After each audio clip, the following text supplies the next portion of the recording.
ሰላም ጤና ይስጥልን ውድ ተመልካቾቻችን እንደምን ቆያችሁልን? ዛሬ በአዲስ ቪዲዮ ከእናንተ ጋር ተገናኝተናል። ዛሬ ይዘንላችሁ የመጣነው መረጃ የጋት ፈተናና የምዝገባ ቀን መራዘሙን ልንገልጽላችሁ ነው። በምክንያት እንደተራዘመና እሱን በዝርዝር እነግራችኋለን። ይህንን ቻናል ለመጀመሪያ ጊዜ እያያችሁ ያላችሁት ቻናላችንን ሰብስክራይብ በማድረግ የምንለቃቸው ቪዲዮዎች ቶሎ ቶሎ እንዲደርሷችሁ የደወል ምልክቷን በመንካት ሀሳብ፣ አስተያየት፣ ጥያቄ ካላችሁ ኮሜንት ላይ በማስቀመጥ የዚህ ቻናል አባልና ቤተሰብ መሆን ስላላችሁ ወደ መረጃው እናልፋለን። አብራችሁን ቆዩ።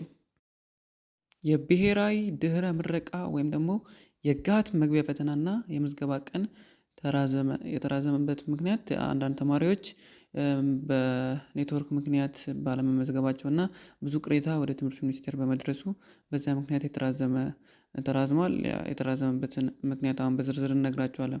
የ2017 ዓ.ም የሶስተኛ ዙር የጋት አመልካቾች ምዝገባ በመጋቢት 01 2017 መጠናቀቁና ፈተናው መጋቢት 2017 ዓ.ም ከ3 ሰዓት ጀምሮ እንደሚሰጥ መገለጹ ይታወሳል።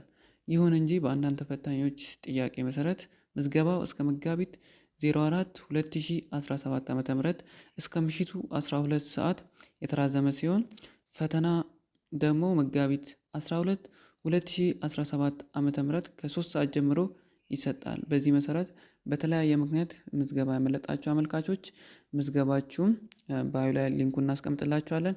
በዛ ሊንክ ተጠቅማችሁ መመዝገብ የምትችሉ መሆኑን እገልጻለሁ። ፈተናው ከላይ በተጠቀሰ ቀንና ሰዓት የምትመደቡበት የፈተና ማዕከል ተገኝታችሁ እንድትፈተኑ ትምህርት ሚኒስቴር አሳስቧል። ሌላ ማሳሰቢያ ደግሞ ወደ ፈተና ማዕከሉ ለመፈተን ስገቡ ምን ነገሮች ይዛችሁ መሄድ እንዳለባችሁ በዝርዝር አስቀምጠዋል።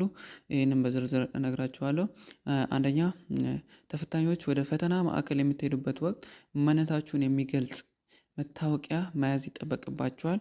ሁለተኛ ማንኛውም ተፈታኝ ፈተና ከመጀመሩ 30 ደቂቃ በፊት ወደ ፈተናው ማዕከል መገኘት ይጠበቅበታል። ሶስተኛ የሞባይል ስልክ ይዞ በፈተና ማዕከል መገኘት ፈጽሞ የተከለከለ ነው። ሞባይል ስልክ የያዘ በፍጹም የተከለከለ ነው። አራተኛ የፈተና ማዕከላት ምደባው ምዝገባ ፕላትፎርም የሚገልጽ ይሆናል። ፈተና የምትመደቡበትን መድሮም እንደሆናችሁና የት እንደምትፈተኑ በተመዘገባችሁበት ፕላትፎርሙ ላይ ወይም ደግሞ አሁን ከላይ ሊንኩን አስቀምጥላችኋለሁ ባዮ ላይ ዲስክሪፕሽን ላይ አስቀምጥላችኋለሁ።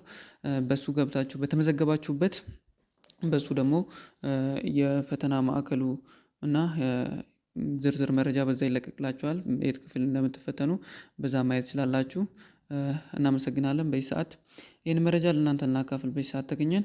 መረጃውን ወደዳችሁት ቪዲዮን ላይክ በማድረግ ሀሳብ፣ አስተያየት፣ ጥያቄ ካላችሁ ኮሜንት ላይ በማስቀመጥ ቻናላችንን ሰብስክራይብ በማድረግ የዚህ ቻናል አባልና ቤተሰብ መሆን ትችላላችሁ።